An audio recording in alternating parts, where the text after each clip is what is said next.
లోకంలో తండ్రులు కూడా అంతే.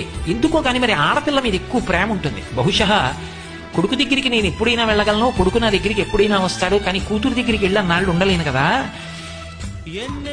అలాగే కూతుర్ని పిలుచుకుని నా దగ్గర ఎక్కువ నాళ్లు ఉంచుకోలేను కదా అనో ఏమిటో, ఆ పరిమితి ఉంది అనో ఏమిటో. మరి ఆ కూతురి మీద తండ్రికి చాలా ప్రేమ ఉంటుంది, పైకి కక్కడకని. కూతురు కూడా అంతే. ఎందుకని అంటే ఓ చమత్కారం ఉంటుంది.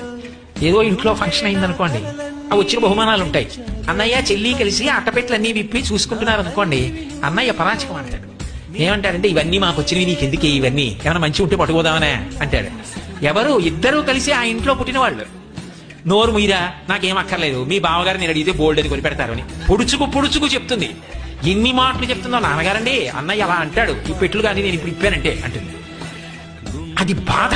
ఈ ఇంటి పిల్లని అంత మాట అంటారా అని. అదే అమ్మా అవన్నీ విప్పి చూడరా, ఆ బీరువా తీరా అన్నారనుకోండి, ఎంత పొంగిపోతుందో. పిచ్చి తల్లి ఆ అమ్మాయికి ఎందుకండి, ఇచ్చినా పట్టుకెళ్ళదు. కానీ ఆ స్వాతంత్రం తీసేస్తే తట్టుకోలేదు ఆడపిల్ల.